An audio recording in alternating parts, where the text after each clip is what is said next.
Let's call our panel. So moving towards 30% of marine protected areas in MSP.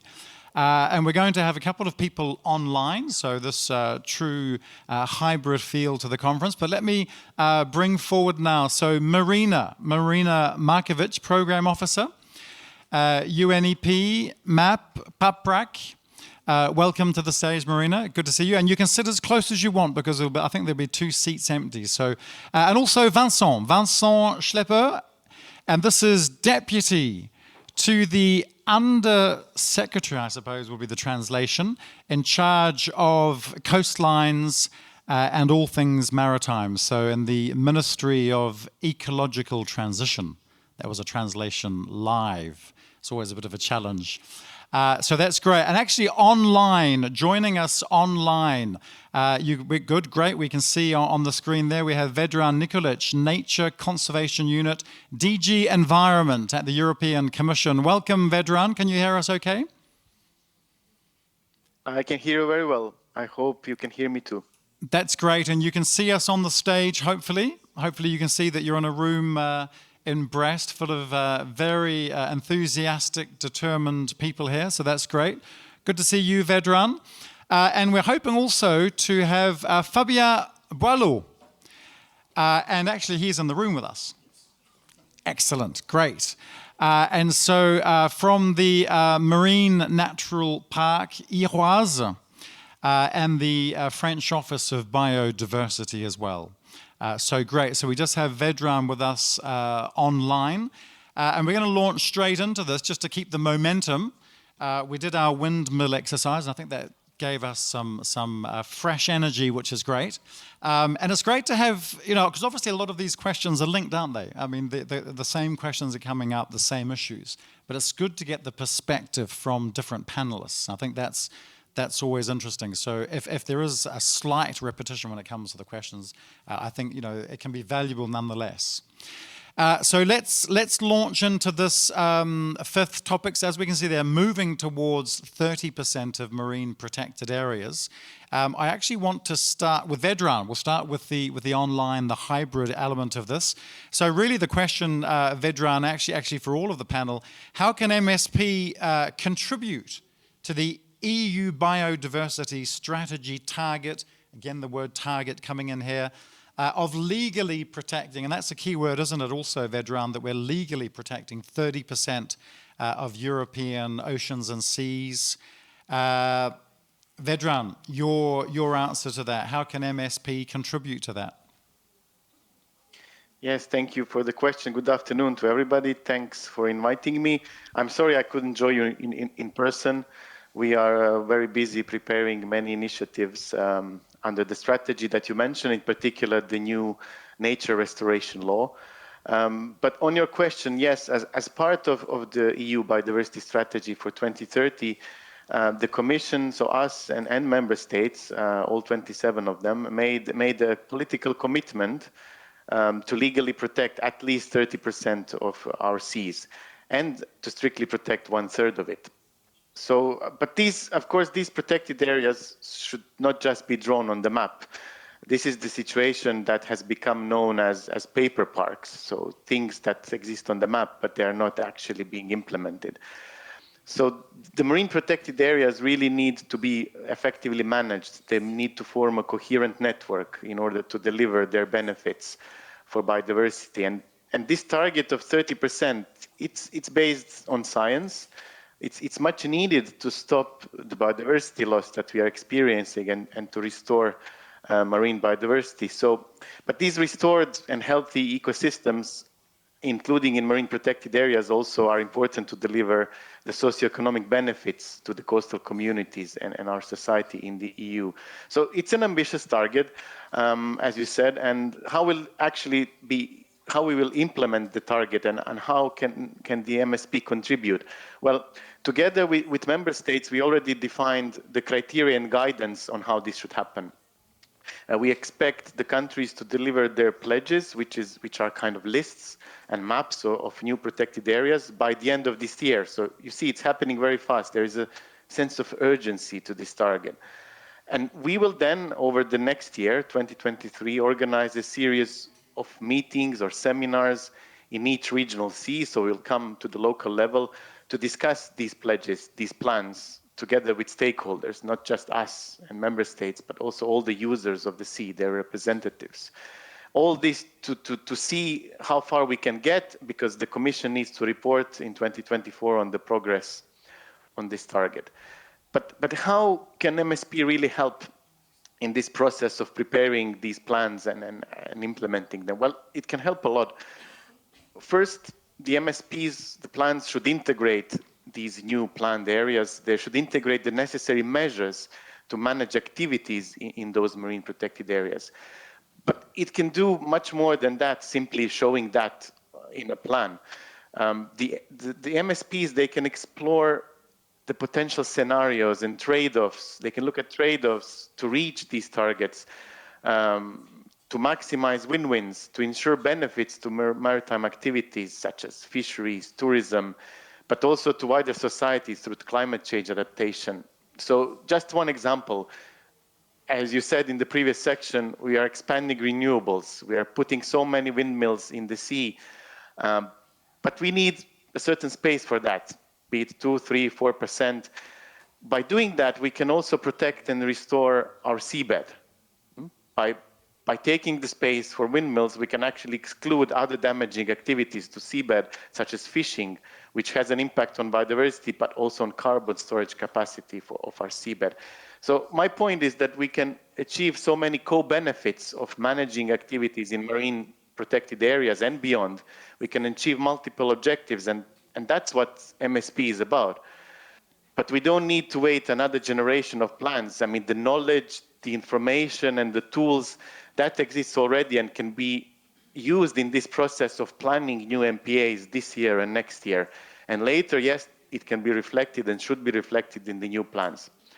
So just to finish up on this thought, yes, the success of MSP bringing something into this process will depend on different communities of experts and stakeholders working together, because MPAs, they are everyone's business, because our economies depend on healthy seas. So in a way, they should be at the core of our MSP. So that's my message. Okay, so it's a question of balance, really, isn't it? So we're talking about protection, but also the multi-uses. Vincent, from the French perspective on this question of, MSP contributing to this target, 30%, some people say ambitious, MPAs, what's the French take on this? Merci beaucoup, je vais m'exprimer en français. Bonjour à tous, merci pour l'invitation. En France, on a publié l'année dernière une stratégie nationale sur les aires protégées qui prévoit un certain nombre d'objectifs, notamment le double objectif rappelé par notre collègue de la Commission européenne, à savoir le 30% d'aires marines protégées, dont 10% en protection forte. Cette stratégie présente la particularité d'être à cheval sur la terre et la mer, donc elle concerne les deux compartiments, ce qui permet de donner une vision transversale des sujets, notamment des continuums, pour tracer les continuums entre la terre et la mer, si important par exemple pour juguler la pollution au plastique, mais également importante pour les sites mixtes, très riches en biodiversité, comme les estuaires par exemple.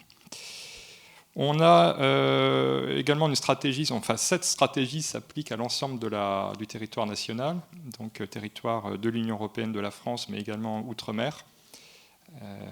Donc c'est des contextes très, très différents entre des zones très anthropisées, très utilisées, notamment dans la Manche ou en Méditerranée, avec des pressions assez différentes d'ailleurs. En Méditerranée, on aura plutôt du shipping ou du tourisme, une pression de tourisme assez forte, alors que les pressions de pêche sont certainement plus fortes en Atlantique et en Manche. Donc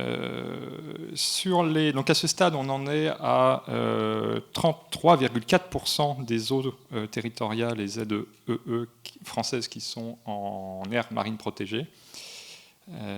Et pour la protection forte, on en est à 1,6% seulement en 2022. Et bien moins si on prend uniquement les eaux de l'Union européenne, les eaux françaises comprises dans le territoire, enfin dans l'Union européenne. Donc nos principaux défis pour l'instant, pour les prochaines années, ça sera de renforcer la gestion des aires marines protégées, notamment leur pérennité financière, également pérennité en termes de contrôle, de pression de contrôle des usages, pour vérifier que c'est bien en adéquation avec les règles de l'aire marine protégée et la protection des enjeux identifiés. Également une meilleure formation des gestionnaires, donc une montée en puissance, si on peut dire, des gestionnaires. Et puis une plus grande connexion de nos aires marines protégées françaises avec les aires marines protégées adjacentes. Alors bien sûr en Europe, dans une logique transfrontalière, mais également dans les Outre-mer. On voit que des méga AMP sont en train d'être créés, notamment sur le continent américain. Et d'ailleurs, la semaine dernière, à Los Angeles, à la conférence des Amériques, il a été annoncé une immense aire marine protégée sur toute la façade est du Pacifique. Voilà. Donc ça permet aussi de mettre en réseau des AMP, tout ça dans une logique de cohérence du réseau. Et également, et bien sûr, le deuxième enjeu qui concerne la France, ça sera d'accélérer le développement des zones de protection forte pour atteindre l'objectif de 10% en 2030. Et comme je vous l'ai dit, dans des contextes très différents, entre des zones qui sont quasi désertes et avec des pressions quasiment inexistantes, comme c'est le cas dans les terres australes françaises, dans l'hémisphère sud, ou sinon des littoraux qui sont très anthropisés, comme je disais, notamment en métropole ou dans certains outre-mer. Alors comment on articule avec la planification spatiale maritime? En fait, ça se fait à l'échelon territorial, puisque cette stratégie nationale des aires marines protégées, elle est en cours d'être territorialisée. Alors c'est un terme barbare et pas très traductible, donc les interprètes vont nous trouver le bon terme en anglais. C'est-à-dire qu'en fait, dans une logique de subsidiarité, on donne une délégation aux façades pour mettre en œuvre cette stratégie nationale des aires marines protégées. Alors ça passe par un plan d'action territorial qui devra s'appuyer sur les documents stratégiques de façade. Alors, les documents stratégiques de façade, c'est la manière que la France a souhaité, c'est la manière dont la France a souhaité mettre en œuvre la directive planification des espaces maritimes, et la directive cadre stratégie milieu marin. Donc la France a fait ce choix-là dès 2014-2015 de créer un seul document de mise en œuvre pour les deux directives. Donc, ce qui permet une réflexion globale, donc, en capitale bien sûr, mais surtout sur les territoires, pour bien prendre en compte les enjeux de biodiversité et de protection des milieux marins lorsqu'on évoque la planification spatiale. Vous avez parlé de la traduction, donc ça c'est toujours un défi, mais c'est aussi une question de définition, la langage, en fait, la communication, en fait, pour les projets différents. Donc j'imagine que ça c'est quelque chose d'important aussi en France, pour être sûr qu'on communique bien sur nos projets. Alors la communication, ça a été évoqué par le panel précédent, c'est un peu un clé. Comment des personnes de différents secteurs arrivent à se comprendre. Alors ça, c'est par le biais on arrive à ça par le biais d'une gouvernance territoriale assez élaborée au sein de 4 façades qu'on a définies au niveau français, donc en Méditerranée, en Atlantique Sud, en Manche, mer du Nord, et puis la 4e, c'est Atlantique Nord, Manche Ouest. Voilà. Donc, sur ces 4 façades, on a élaboré une gouvernance assez élaborée, donc, qui donne la parole à tous les usagers de la mer, Et on en aura un petit exemple avec notre collègue Fabien Boileau à côté. Alors c'est une échelle encore plus petite parce que ça sera à l'échelle d'un parc, mais c'est un peu dans ce même esprit de concertation très élargie avec tous les acteurs qui est faite au niveau territorial encore, entre des personnes qui se connaissent très bien. C'est ça qui permet de se comprendre, de parler le même langage, alors qu'on a des backgrounds assez différents entre les développeurs d'éoliennes ou les pêcheurs ou les protecteurs de l'environnement. Super, merci Vincent. In fact, in France, they have the special protection tool, if you like. It's the natural marine park. Fabio will talk about that in just a moment. But first of all, Marina, so the same question to you, and we'll come to Fabio in a moment just for that little explanation about the natural marine park. But first of all, Marina, the same question for you then. The EU Biodiversity Strategy, the target 30%, your perspective. Thank you. These 2 days we have been speaking a lot about EU targets, but we should not forget that if we focus only on EU countries itself, it's really not enough, especially when we speak about some sea basins like the Mediterranean that I'm in a way representing today. Of course, it's really not enough. So the role of regional sea conventions, I think it's really essential. And when speaking about the Mediterranean, Barcelona Convention is here, I would say, really a lead in this way, because we are always working on collaborating on both sides, not just the EU, but also non-EU countries, working together towards the same direction, towards the same objectives.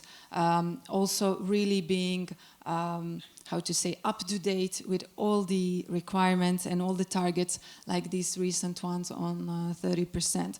So in the last COP that was in December in Turkey, contracting parties to the Barcelona Convention also adopted some very important document dealing with post-2020 biodiversity situation and really agreed on achieving these 30% goals. So we really should not forget these roles and these cross-border collaboration between, let's say, North and the South, East and the West. MSP, of course, in that sense, is one of the important tools. So I wouldn't say, and it would not be good to say that MSP is like a magic stick that will solve all the problems and so on, including the one on biodiversity and biodiversity targets.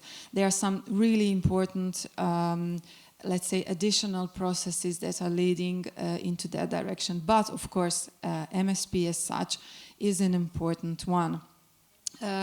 So, in particular, when we speak about 30%, it's not just marine protected areas as such. There's another concept being mentioned lately a lot, which is other effective area-based management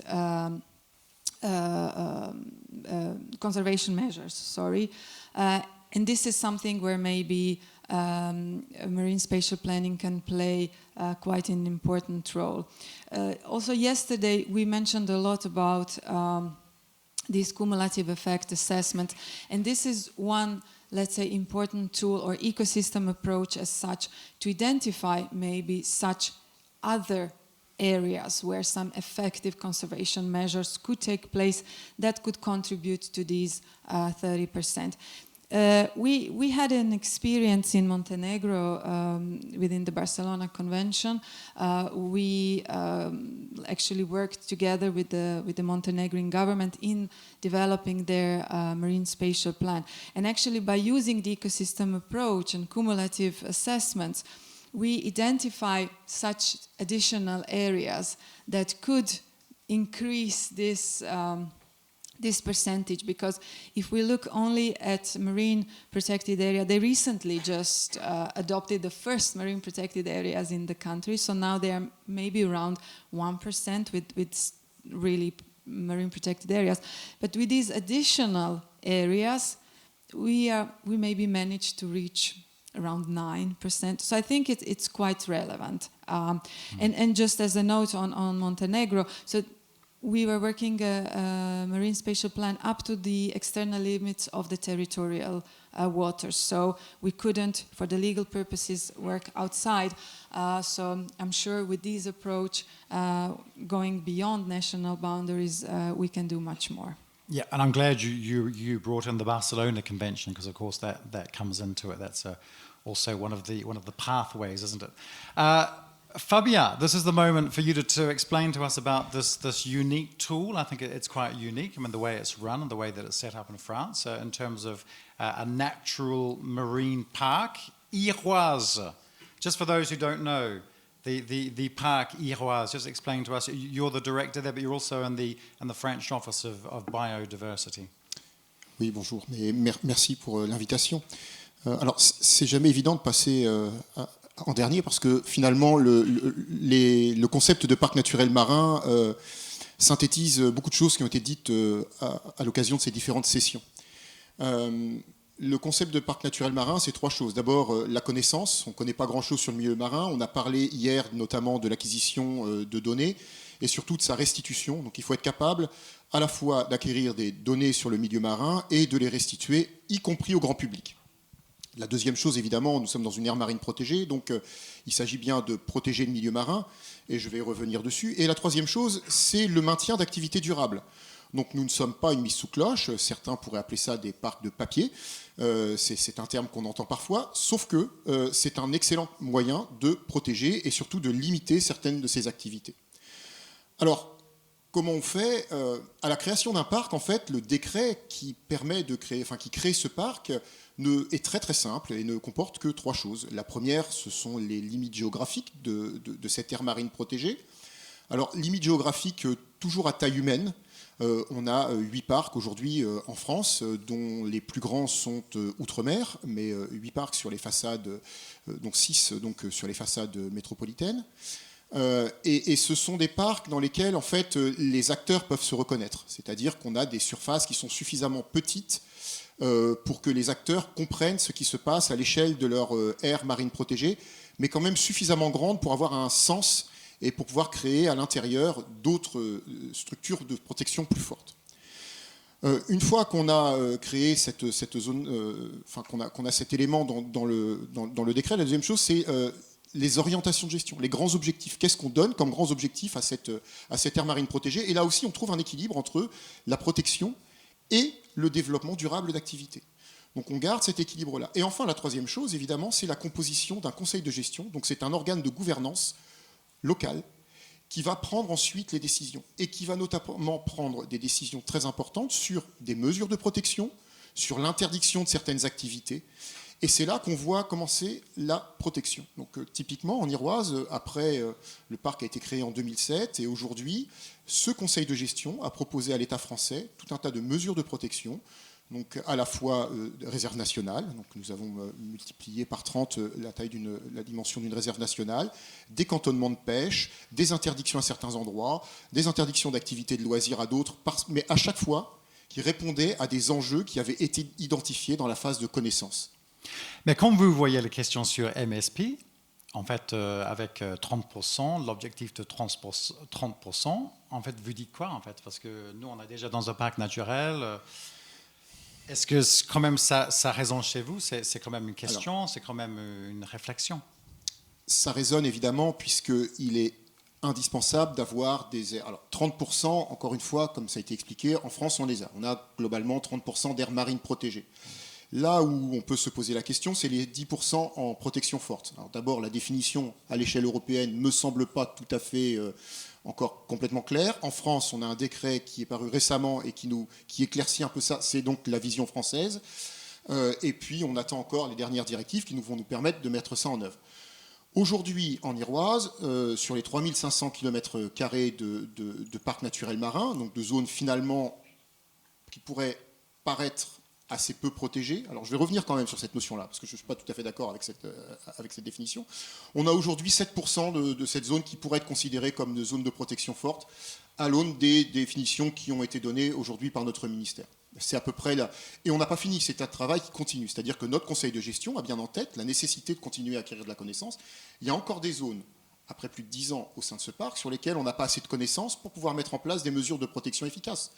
Donc on continue, ce travail de connaissance, il est en cours, et à chaque fois qu'on trouve de nouveaux enjeux, on regarde quelles pressions viennent sur ces enjeux-là, et on met en place des mesures de protection. OK. Très intéressant. Interesting points. You talk there about protection forte. Evidently, that's strict protection we talk about in English, and that's a question for Vedran next.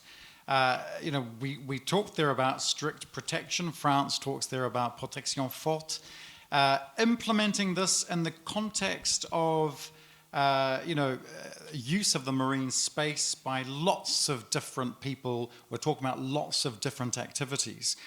So how can that strict protection come in when we're talking really, such multi-use?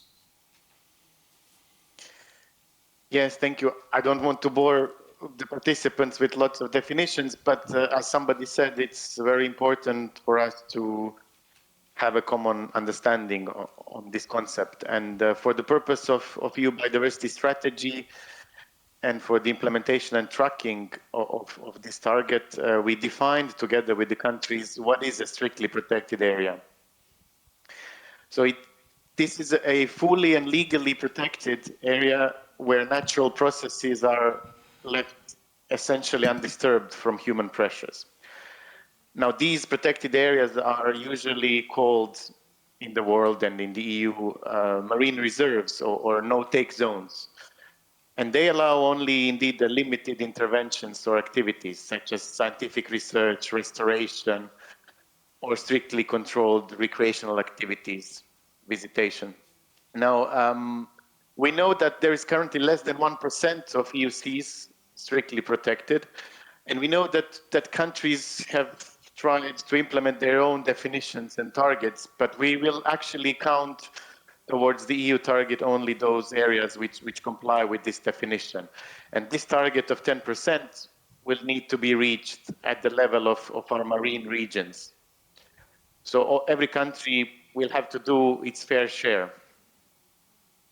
But the strictly protected areas, they're not there just for their own sake. They should provide some very critical benefits to us, and the focus should be on protecting ecosystems that most benefit from such level of protection, which need restoration, which can deliver climate mitigation benefits for fisheries through spillover and so on. They are in fact an essential tool for marine restoration. So you need to leave essentially our nature to recover itself. And yes, we are aware and we acknowledge that our seas are very busy. There is a competition for marine space, but surely we can spare 10% of this space for nature, because our economy and our life depends on healthy nature. And we are, as you know, in the course of transforming our society and economy and on how we use our land and marine resources. So economic activities, of course, will continue to take place in other marine protected areas and outside of them, meaning in 90% of EU marine space, which is a lot. Yeah. So we acknowledge also that to implement this target, some changes will be necessary in the way that we use marine space. But we are going, as I said, through transformation, and this change is inevitable to secure a better future for everyone. So my point is that it has been proven by science that these strictly protected areas deliver the greater benefits, not only for biodiversity, but for our economy and society. And we need to harvest those benefits now more than ever. So we will be committed to achieving this target, but for the reasons that I explained, I think we will actually achieve this goal together. Okay, so lots of discussions to be had, I think, with lots of countries just about, where we're at and how all this ties in together. As you say, they're Mother Nature, the biggest stakeholder. Maybe we can say Neptune, one of the biggest stakeholders when it comes to all of this. Perhaps we could just move the conversation. I want to go to some public questions, so don't hesitate to put your questions into Slido. We'll come to those in just a moment, but just a quick word on the concept, and we talked a little bit about this when it comes to engagement and cross-border cooperation. MPA networks, and we should also talk about blue corridors, shouldn't we? Because that's a buzz phrase at the moment. Just a couple of thoughts on that, maybe Vincent, for you. The importance of, and it's this thing about communication and using the same language and getting everybody on board and understanding what we're all talking about. Merci beaucoup. Sur cette notion de réseau, de réseau cohérent d'AMP, alors c'est quelque chose qu'on avait déjà dans nos cadrages nationaux et qu'on a réaffirmé dans cette stratégie nationale de janvier 2021. L'idée, c'est vraiment de maximiser les bénéfices liés aux aires marines protégées. Si géographiquement on arrive à les placer de telle manière que, bien sûr, il faut que les enjeux de biodiversité soient présents et nécessitent la création d'une aire marine protégée. Mais si en planifiant quelque part la localisation des aires marines protégées, on peut maximiser leur effet bénéfique, je pense qu'il faut regarder de près. D'ailleurs, c'est un peu l'objet principal de ces réseaux, réseaux cohérents. Donc ça, c'est quelque chose qu'on a remis vraiment assez haut dans les priorités de la stratégie nationale. L'idée de cohérence des réseaux. Et Blue Corridor, c'est quoi la traduction pour Blue Corridor en français? Tram bleu, on dirait. Tram bleu, voilà, peut-être, on va vérifier. Peut-être on a une indication de notre traductrice. Marina, you wanted to also add something on this point. Yeah, just to add, of course, the networks of protected areas and blue corridors, I think it's extremely important. But just wanted to point out that when we think of this, I think the regional perspective is very important, not to look at just from the national point of view, but this is really the regional thing, and it's about selecting really the most important areas and how to connect them, not just nationally, but really across the boundaries and on the sea level, regional sea levels. Okay, and blue corridor just came to mind in French, maybe couloir bleu, we say couloir for a corridor at school. Let's go to Slido, public questions if we can. Lots of burning questions I can imagine on this topic about the targets, and yes, straight away, 10 likes for this question at the top. Are the other economic conservation measures, OECMs, included in this 30% target? How have these OECMs been considered in MSP? So that's our top question at the moment. Who feels at ease to answer this? Would have to Vedran straight away, because this is quite a technical question. Are these included in the target, Vedran? Yes, very short. Yes, they are included. So the target is about marine protected areas and these so-called OECMs.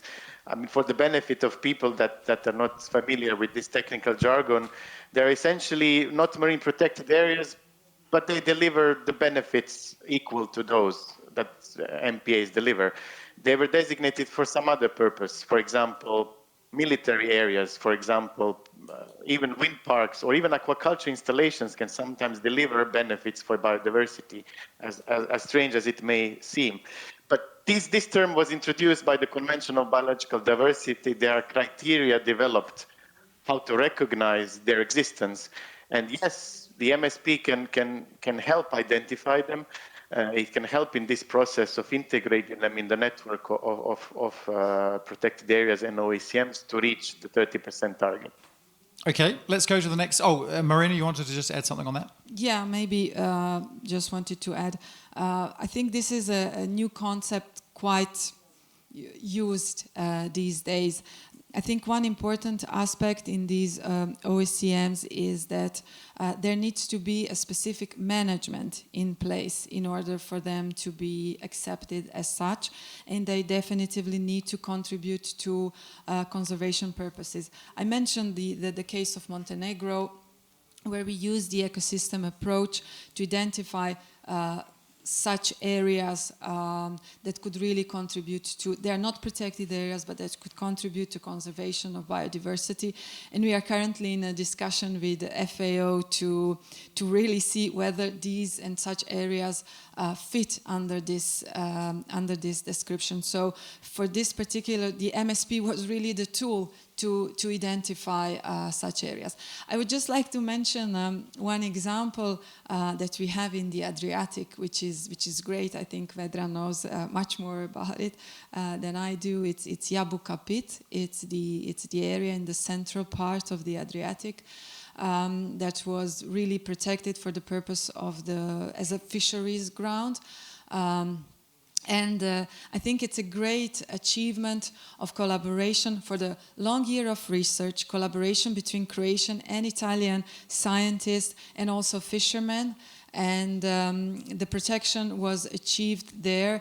And it was actually something that fishermen were even supporting scientists to push for this, because they saw the real effect. So, and now the science proves that really the spillover effect, so benefit for the economy, but really for the biodiversity, because some of the species that are indicator species for the biodiversity for the first time after so many years appeared there. So I think this is a super effective tool that we should all look up and use it as much as possible. Okay, and when it comes to the targets, of course, surveillance or monitoring, real-time monitoring surveillance to make sure that everybody's on board. Yes. We all agree on what's happening. That's another issue as well. Another question there, 10 likes. Will the nature restoration law include timelines that align with the MSPD and the MSFD? Is the Commission supporting the harmonization of policies at the national, regional and European level? I think we can only go to Vedran for that question, can't we? Yes, Vedran, sorry about that. Don't want to monopolize, so I'll be very short. Well, the Commission will soon present its proposal for the nature restoration law. As you know, this is new legislation, and it will take some time until it is negotiated with co-legislators, because in the EU legislation is passed by the Parliament and the Council. So while this is being done, we are also embarked in the review, evaluation of the Marine Strategy Framework Directive. So it's all happening at the same time.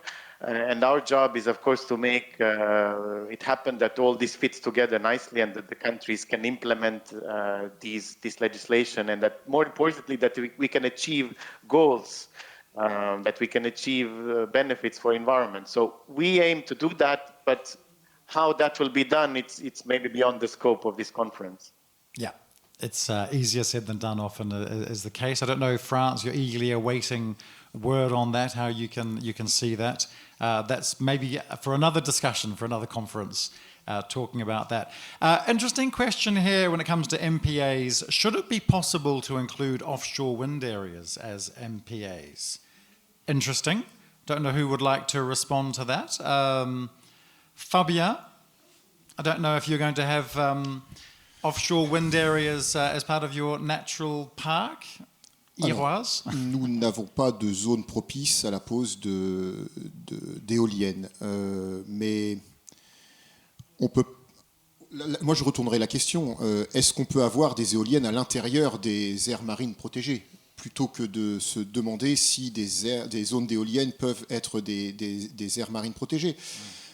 La réponse, plus largement sur les énergies marines renouvelables, est a priori, oui, dans certains cas. Mais encore une fois, c'est une question d'étude, d'impact et de bénéfices par rapport au risque environnemental que cela fait peser. Nous avons au sein du parc naturel marin d'Iroise une expérimentation en ce moment sur une hydrolienne.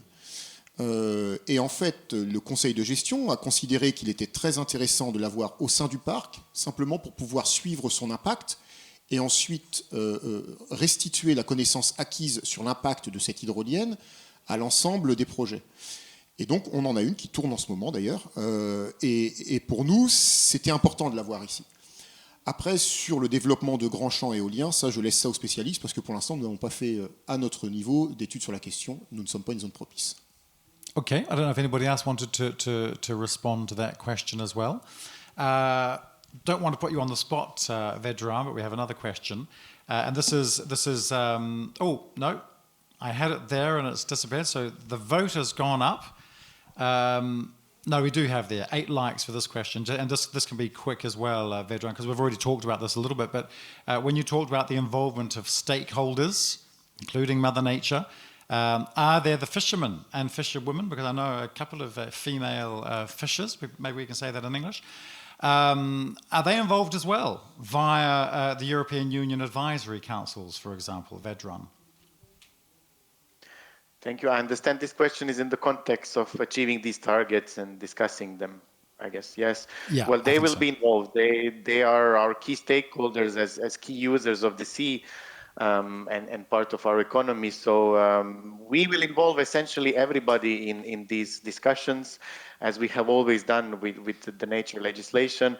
So in these seminars that will happen locally, so we will come down to the level of marine regions, which will give an opportunity to even local, if I can say, stakeholders to be there at the table when we discuss the targets. So yes, fishermen, but also other economic sectors, shipping, all of them, tourism will be invited and will be able to take part and contribute. Yeah, and often with these exercises, these projects, the messages for local governments and for national governments to include the stakeholders, to bring those into the European discussion as well, to really push that issue as well. Interesting topic. I'm sure that conversation will go on. Another interesting way to look at this is a nice question. What's more important, 30% of the conservation target or conservation with defined targets? Maybe Fabia, because you also turned around another question. So it's the perspective, isn't it? It's all a question of perspective. Oui, c'est une question très intéressante. J'ai tendance à penser que l'important, c'est le bon état écologique. Les aires marines protégées, et en particulier les zones de protection forte, ne sont qu'un des outils qui permettent d'arriver à cet objectif. Et ça n'est pas le seul. Si on prend alors je vais revenir un peu sur la gouvernance quand même. Si vous prenez un organe de gouvernance qui est vraiment impliqué sur son territoire, que vous réunissez régulièrement, donc un organe de gouvernance permanent, pas un organe de gouvernance qu'on réunit uniquement pour une consultation de temps à autre avant de valider un document, mais quelqu'un qui est vraiment impliqué dans le territoire et à qui vous donnez un réel pouvoir de décision. Alors pourquoi permanent? Parce qu'en fait ça permet aussi de former ces gens-là. C'est-à-dire que quand ils sont dans cet organe de gouvernance, régulièrement on leur apporte de la donnée, toujours la même chose, la connaissance, qui permet ensuite de décider. Et c'est comme ça que quand on a un conseil de gestion, y compris au sein duquel les associations de protection de l'environnement sont très minoritaires, on arrive à prendre des mesures contraignantes de protection sur un territoire. Donc pourquoi? Parce qu'en fait leur objectif c'est le bon état de cette zone-là, à la fois pour des raisons écologiques, mais également pour des raisons économiques. Les pêcheurs dans un parc naturel marin ont compris que la gestion de la ressource, c'est bien, mais si on ne maintient pas les habitats qui permettent à cette ressource de se reconstituer, à ce moment-là, elle ne se reconstitue pas. Et ça, ce n'est pas acquis partout. À l'endroit où c'est acquis, on arrive à mettre en place des mesures de protection ambitieuses qui permettent d'arriver au bon état écologique. OK, I don't know if Vincent or Marina wanted to speak to that as well. The way we turn around the concept or the question. Yeah. Well, I think 30%, we like to use numbers. I think it's important because it gives us a direction and it's easier maybe to monitor or to control. So I think it's important to put these figures and to aim towards that. But of course, conservation, if it's just a number as such, and if we're not achieving the targets that we want to achieve, not just the number, but if we really want to preserve what we want to preserve, of course, for me, this is much, much more important. But sometimes numbers are important to get us there. A little yellow hand popped up from Vedran. This is the Zoom I yellow just hand. wanted to clarify, we are not pursuing a magic figure here. This this should get us closer to restoring and protecting the health of our marine ecosystems. So each of these marine protected area has to have clear objectives in that big picture. It has to contribute to protecting certain parts of ecosystems. It has to build, like you said, corridors. We will assess the coherence of the network against scientific criteria. We will look at other elements, not just this magic number. So I fully subscribe to what everybody has said. And this broad picture also needs to be looked at in the context of MSP. So it's all connected. Okay. And the next question is linked to this, I suppose. It's about interpretations. So what do competing interpretations of the blue economy mean for EU ocean governance? So word that Fabia just used as well, their governance. How can the MPAs prevent this competition and contribute to achieve a common and fair conservation objective? Don't know who would like to talk to us. Maybe Fabia? On a tendance à considérer dans un parc naturel marin que la conservation, les mesures de protection permettent le développement d'activités économiques. Alors, pour plusieurs raisons. D'abord, protéger l'environnement, c'est aussi protéger la ressource et, comme je disais, la reconstitution de cette ressource. Donc là, c'est très clair. Et ça, il y a de nombreux pêcheurs l'ont compris. Alors, je mettrai un bémol quand même sur les zones de protection strictes qui, dans certaines zones, sont tout à fait intéressantes, sur les récifs coralliens en Méditerranée. À l'échelle de l'Atlantique Nord, sur des environnements plutôt bien préservés, c'est moins évident. Donc cette notion-là est quand même à étudier avec soin. Les aires marines protégées sont des zones d'expérimentation, comme je l'ai dit tout à l'heure. Donc pour le développement d'une économie bleue, ça peut être un bon début. C'est-à-dire qu'on a des entreprises aujourd'hui qui s'installent au sein du parc, d'abord parce qu'elles ont des données fiables sur l'environnement, mais également parce qu'on permet ces expérimentations, on les suit, et ensuite, lorsqu'elles veulent développer ça ailleurs, elles sont plus crédibles, puisque les données ont été validées par l'équipe du parc. Et ça, pour elles, c'est quand même extrêmement important. Alors, il ne faut pas qu'elles se ratent, parce que si effectivement l'impact environnemental est trop important, on le sait aussi. On peut aussi mettre en place des encadrements assez durables, notamment sur des systèmes de chartes avec un certain nombre d'activités. Je pense notamment à des chartes qu'on a développées avec les pêcheurs ou avec les entreprises de tourisme pour faire en sorte qu'elles aient des comportements plus durables, notamment sur l'approche des mammifères marins, etc. Ça fonctionne assez bien parce que ça permet de labelliser ces entreprises et donc ça permet à la fois leur développement, mais également de limiter leur impact sur l'environnement. Et on a fait la même chose d'ailleurs avec les ports. Puis un truc tout bête que je dis souvent aux entrepreneurs qui viennent chez nous, c'est que le cadre de vie aujourd'hui, dans une région où on est quasiment au plein emploi, est très important. Donc garder un cadre de vie exceptionnel à préserver sur le plan environnemental, c'est aussi très attractif. Yeah, and actually increasingly we are seeing those partnerships, aren't we? So people who would be seen as competitors actually coming together and finding a durable solution, a sustainable solution that could be good for everybody. Interesting question on everybody else. Vincent, did you want to talk about this? It's involving the blue economy as well and governance and these competing forces, making sure that we can bring people together. Merci beaucoup. Fabien a très bien démontré sur son territoire en fait, tous les bénéfices qu'on peut recueillir de cette protection de l'environnement. Il a mentionné les nouveaux défis quand même pour la société après une crise sanitaire, une crise économique. Je crois c'était l'esprit aussi du Green Deal de la Commission européenne avant le Covid d'ailleurs. C'était comment on arrive à intégrer les enjeux du climat, bien sûr, mais de la biodiversité également et des pollutions. C'est un peu les trois grands défis environnementaux auxquels on fait face déjà. Comment on arrive à les intégrer dans les politiques, dans les activités économiques, et notamment les activités économiques liées à la mer. Alors ça, on s'y efforce au niveau français, notamment tous les travaux qu'on conduit à l'OMI, l'Organisation maritime internationale à Londres. Alors c'est un secteur que je mets en avant ici, le secteur du transport maritime, mais qui est assez emblématique parce qu'on y parle quand même énormément de climat, de plus en plus de climat, d'émissions de gaz à effet de serre, d'émissions de polluants également dans la Méditerranée d'ailleurs. Et là, je voudrais souligner et remercier la Convention de Barcelone pour son aide également dans ce dossier de la zone ECAMED.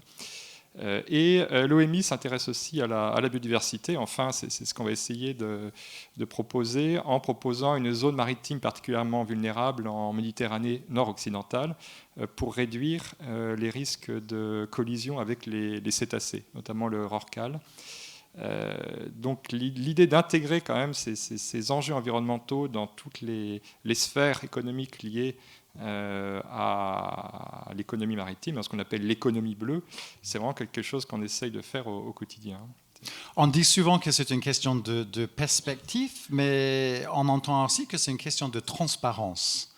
Donc on peut avoir une perspective différente, mais il faut qu'on soit transparent sur notre posture, notre position. C'est important ça aussi? Alors la transparence, oui, la transparence des positions des États. Alors là-dessus, je crois qu'on est assez transparent, en tout cas ce qui nous concerne. C'est-à-dire que cette volonté de cohérence des politiques publiques, c'est quelque chose qu'on met en avant, notamment quand il s'agit du domaine maritime. Les actions qu'on entreprend, par exemple, sur le climat au niveau global, ont un impact direct sur les océans. Alors bien sûr, c'est une menace très extérieure pour les océans, puisque les émissions de gaz à effet de serre étant produites partout sur le globe, la conséquence sur les eaux de la mer d'Iroise, l'acidification des eaux de la mer d'Iroise, ça paraît un peu loin.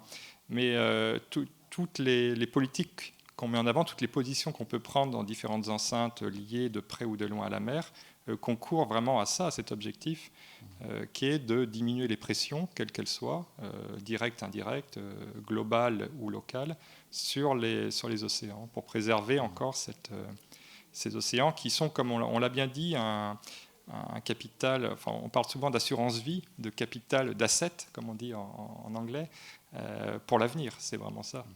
Et mettre en place un système, on peut encourager la transparence vis-à-vis de tous les acteurs. C'est ça, pas que l'État, mais évidemment tous les partenaires, all the stakeholders, transparency for all the stakeholders.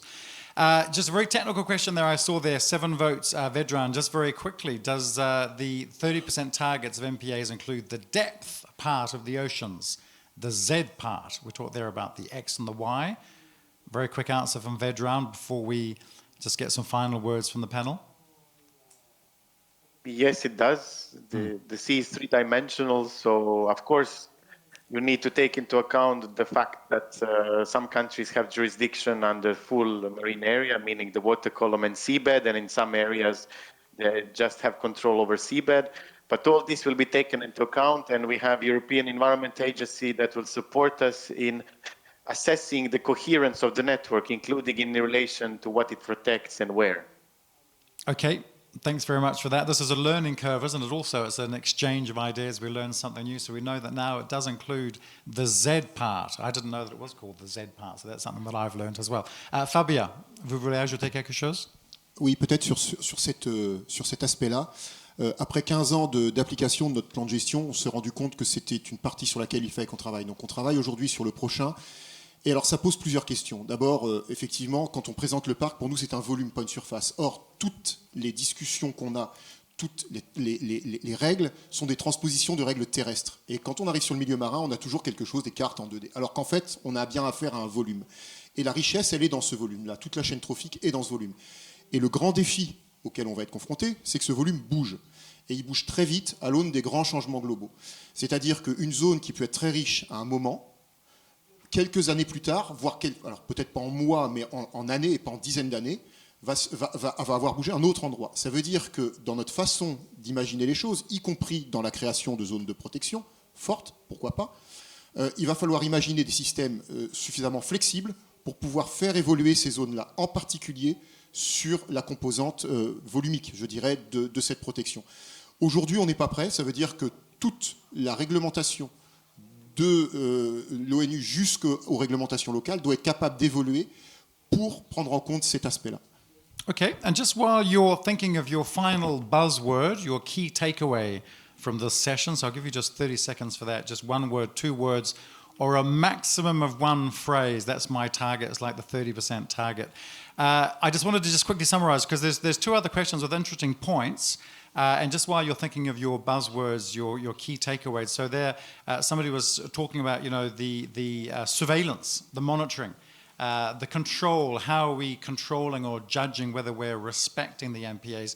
That's obviously a very important issue. That's a conversation you can take away to have amongst you. And also, we talked yesterday about data, the data exchange, modeling, scenario building, also very important as well. And we talked there about citizen science, getting everybody on board when it comes to all of this. So, we won't go into those questions, but the conversation goes on. Marina, your buzzword, your key takeaway from this session. Okay, so before the buzzword, just a short One intro. phrase. Intro. Yeah. Can Okay. it be an intro? So this session on protected areas and biodiversity is the last, but I hope really it doesn't speak on its importance. I think we spoke a lot about energy and the needs of people and so on, but I think the nature and the biodiversity is really something that we need to seriously take into consideration and to go beyond the word itself, biodiversity. What is this? In one of its last movies, or maybe the last one, David Attenborough, he used the phrase, biodiversity is the life support system we all depend on. And this is something I like very much. So my final word would be life. Life. So. It's a crucial part of us, isn't it? It's Yeah. like a crucial part of the body. Without it, good. So maybe the next conference, this will be the first session. This topic will be the first session at the next conference, hopefully. Fabien, your buzzword. Un mot, deux mots, une phrase. Adaptation. Il va falloir qu'on fasse preuve de beaucoup d'imagination pour nous adapter aux changements qui arrivent, à la fois sur, comme je le disais tout à l'heure, des problèmes de loi finalement, mais également sur la gouvernance et le maintien d'une gouvernance forte qui permettra de réagir rapidement. On ne peut plus se permettre de concerter pendant 2 ans avant de mettre en place aujourd'hui une règle, plus 2 ans ensuite au sein de nos propres gouvernements pour imaginer et mettre en place ces lois-là. Je pense qu'aujourd'hui, on doit aller beaucoup plus vite et ça va être très compliqué. Okay, so adaptive, that's a debate to be had, a conversation to be had as well. Vincent, your un mot, deux mots, une phrase, buzzword. Alors simplement pour conclure, c'est le besoin de plus en plus pressant d'avoir des systèmes de planification. On voyait la mer, et encore, il y a des gens qui voient la mer comme un désert, sans activité, sans rien. Sauf que c'est pas vrai aujourd'hui, ça l'était pas il y a quelques années, ça l'est de moins en moins, et ça le sera encore moins la prochaine décennie, simplement parce qu'on a des objectifs assez contraignants en termes d'aires marines protégées, de protection de la biodiversité, de restauration, on l'a dit. On aura des besoins de plus en plus pressants également et croissants en termes d'éoliennes, on l'a vu. La France annonce des perspectives assez massives dans le domaine, avec une 40aine de parcs en construction. Également le transport maritime, dont les flux ne cessent de croître. Donc on voit que toutes les activités sont en train de devenir massives. C'est un mot qui est assez souvent utilisé, et je l'ai entendu à la session précédente, mais je crois que c'est un terme qui va nous obliger, ce développement massif des activités maritimes va nous obliger à massivement planifier. Okay, the sea is not a desert. There's lots going on. Lots going on in the ocean and on the ocean and around the ocean and the seas. Good point, Vincent. Final word from Vedran. Your buzzword, couple of buzzwords or a phrase. Thank you. Actually, Fabien took away my buzzword, but it just shows how it's important. So I think it was a Greek philosopher who said that the only constant in life is change, and we need the change. Our European, Green Deal is a policy of changing the way we interact with nature, we use nature. So I think that's what is necessary, and we need a rapid change in the way we use the marine environment. And I think the community that you gathered here in the conference can provide a great help in that change. So Yep, we count on that community. Absolutely, and this, it's a nice circle, isn't it? Because Felix talked at the beginning about time flying, and also the fact that things are changing so fast, and that's where the word comes in. about being adaptive and changing with the times, making sure that we're moving as things move. Thank you so much. That's the end of this session. A big round of applause for our panel. Thank you very much.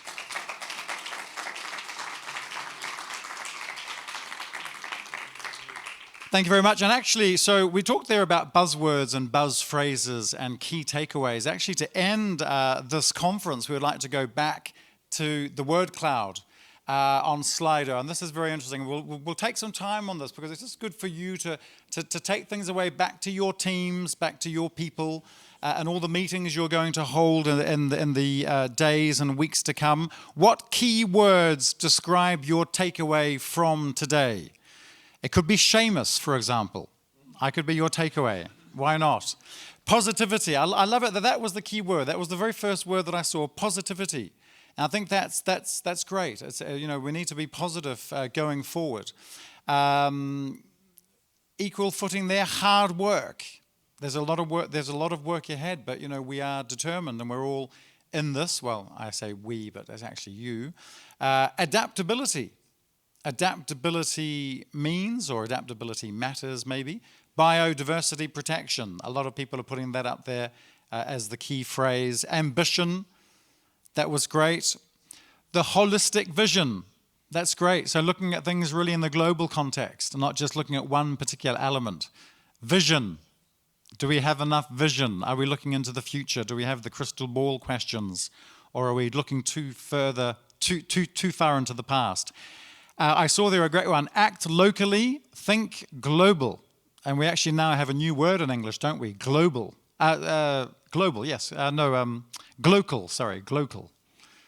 Global, it's existed for centuries. Glocal is a word we use a lot in the media as well. Transparency, that was a word that I brought into the discussion there as well. Just making sure that everybody understands where you're coming from and why you have that certain point of view. Explaining your positions. Complexity, that was a big word we heard about yesterday. Harmonization, that was something that we saw there, a question for the European Commission. How can we harmonize the approach, get everybody on board? Leave no one behind, that was a great phrase from Ludwig as well, leave no one behind. I think that was used by a political party in a certain country at one point, so I've got to be careful with these slogans, because some of them are copyrighted, some of them have been used a lot. Biodiversity, our lifeline, that was great. That was great from Marina, yes, and the last one.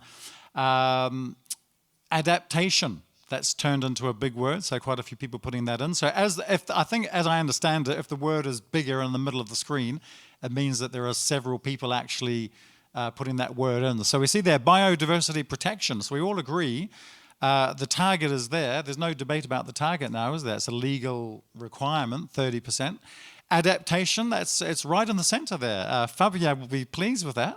Adaptation right there in the center. Change. What other words? Transboundary solutions. So we talked a lot there about cooperation, collaboration, communicating. And I love this concept of the Erasmus for professionals. Maybe we can call it Perasmus. That could be a concept, exchanges between countries. That could be a European Union project, actually, getting people to find out what's happening in other countries. Healthy, wealthy, it's just disappeared. As soon as I put my eye on it and then it goes somewhere else. Where was it? The healthy, wealthy seas. And I think Tina talked about clean and wealthy. Clean and wealthy. This really has been a conference of slogans as well, hasn't it? So that's great. So let's keep these words coming. Training and education, that was a big one. Thank you very much also to our researchers from the different universities, because that's key about the future generations coming up. And that was a key message that I took away, was making sure that there are no big surprises.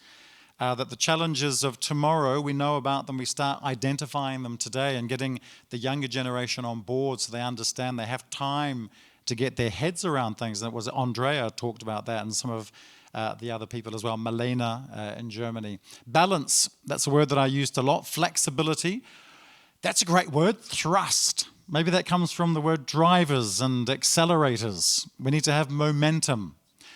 MSP2, that was a great term there. MSP2, will we come to MSP2? Is that actually on the agenda to have MSP2? Lots of discussions to have going forward. Just a reminder that everything that we've seen here on this conference is going to be online. So once you're at home after the end of the conference, I'm sure that Chris and the team will share with you the link that you can actually, play back and watch the conference. I don't think there were any nasty moments. There weren't any awkward moments or gaps, so I think we don't have to edit it. Sometimes in conferences they have to edit out the part where I fall over or I start spluttering on a drink of water or something. But I think everything was great, so don't forget that can be online. I thought this could be a moment actually to bring forward Xavier or Felix, just for a very quick summary, your key takeaways. And this can just be like a little interview. This is very spontaneous. Sorry to throw this on you, either one or the other. And it's really just to get your thoughts as well. Takeaways, key takeaways, some of the key words that you spot here, because I've been reading out words, but it's just good to get your perspective from the European Commission and just some of the key takeaways. And actually, this has been an exchange of ideas as well. And it's very interesting to see what the Commission takes away from everything we've talked about. So let me just give you a microphone, Felix. Or actually, I can hold this for you if you like. Let me just give these. So your key takeaways, Felix, after these great panel discussions. Well, sorry to throw this on you. No, that's very fine. I think above all, we were asking a lot of questions, not just from the audience, but also in the discussions. We had a lot of questions. I think we had the overarching theme was how to achieve maritime spatial plans that can anticipate all the changes that are going to come, and that are going to come very rapidly. And I was planning to use this time flies again to conclude, but that's you already took it as the end. Conference of slogans. But then the overarching theme is, of course, communication. How you communicate about MSP. How, for us here in the room, it's a very normal term because we've been working on it for many years, or we've started working on it, but whatever. But if you talk to a normal person and you say maritime spatial planning, then indeed it can, or you say it in Portuguese, then it can become, or in German, it's similarly technical. It becomes something that is really like, we need order at sea, and that's what it's going to be. But that is not what is happening. It doesn't reflect the dynamism that you need, and that will be here. So dynamic management was one of the buzzwords at one of the other conclusions. I think that's what will need to be done, and what we also need to communicate, that this is a dynamic management. And then I really liked also the feedback from the Parc d'Iroise. We're going to see the effects of climate change very rapidly, and things are going to change. So how are we going to reflect that? How are we going to be able to do that? And there I wanted to recall actually, also in the discussions there was something about just looking at maps. So we have two-dimensional maps, but of course we all know MSP is not just 2 dimensions, it's 3 dimensions because we went to X, Y, and Z. It's not only that, it's 4 dimensions because it's also planning over time. So we are in a different world than many other planners here as well. And it's really been a chance. It's really been a chance to learn from the audience as well. With the questions that come forward. I mean, you've been jotting down. You've taken lots of notes. Is there something that you will take away back to the Commission? And is there a key message that you've taken, globally when you look through all the different sessions? I see you've taken lots of notes, so that's always good. Yes, I mean, of course, the need to talk to stakeholders, to discuss more with stakeholders. My question, of course, for the Commission is, it is extremely important to talk to stakeholders at national level, at regional level, at local level. What is our added value? What can we do? And of course, we've heard, especially in the achievements part, I think that there was a lot of European support to cross-border cooperation, to have people talk together, and that's something I take back as well, that this is appreciated, and it also leads to results, and it has contributed to the achievements, and we need to continue this, because all these changes, they're going to be challenges at sea basin level, they're going to be challenges across borders, be it for the development of our future energy, or the development of marine protected areas and nature restoration, because those challenges, they don't know any borders. So looking at going beyond. We also have something that we are already preparing since a while, but which will hopefully see the light this year, our plans for a blue forum of sea users, where again, we can elaborate or we can work towards a common vision at EU level, or we hope that the blue forum can work towards that. And again, the question, what is the added value? That's the question we also take home, or home to Brussels. What can be the added value at EU level for that? Somebody put on the screen there MSP2. Like another version, or just talk to us about the future, some of the visions that you might have, just where we could be headed 2030 and beyond as well. I mean, we're on the right path, sea path. We shouldn't talk about paths and roads, but on the water. Just maybe your thoughts on where we're headed, because it has been a conference also about looking forward, hasn't it? Yes, I mean, where we're headed is, of course, we need to see how we are going to cope with all this, how we are going to combine this biggest challenge, which will be have more renewables at sea and protect the environment at sea at the same time. How we combine this, I'm not sure I have the answer here to tell you what the Commission will do about it or what we will achieve. But first of all, we need to see how these plans materialize, and then how we can manage to have these plans even more integrated, even more putting together. Somebody said, I think Christina from RGI, we are seeing multi-use projects coming on, but so far we are talking about pilots. We are not seeing that at broader level.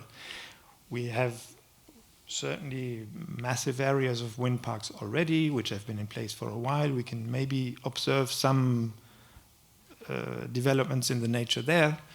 But what will that mean if we have 5 times as much or 10 times as much? And what will that mean for the nature? That's something we are still on a very long learning journey, I think. It's also about stimulating curiosity, these kinds of conferences. What actually stimulated your curiosity? What do you want to find out more about? Maybe there was a phrase or a concept or something. Maybe it's Perasmus, as I mentioned. What was something that somebody mentioned that you thought, I really want to go home and dig down deeper into that? I think there was one thing, the commitment in the room, which is really so great. And above all, even that the moderator went for an ocean swim in the early morning. I think that was the most important. Actually, I didn't ask for a show of hands, actually, how many people actually went for a morning swim. I think my friend who gave me the temperature of the ocean is up there. I don't know if he went for a swim this morning. I think it was yesterday. Oh, there were. Oh, okay, I think that's every day you're in the ocean because you're a local, Olivier. So I look forward to coming back to Brest and getting into the rhythm. No, that's great. So thank you very much. Listen, I think we've come to the end of the conference. So thank you all very much. As I say, it's been interesting. It's been a great discussion. I think the main message that I always bring at the end of these conferences is to make sure that the conversation continues. That this is just the beginning. This is just a step. And that it's not just something we do every year. We come together, we talk, but that actually it turns into action. And that you actually have these meetings. And now with we can see how the hybrid works very well. It's very easy with Slido to find out what people are thinking. So thank you all very much for your attention, for your curiosity, and good luck with all of your future projects when it comes to MSP. Thank you very much.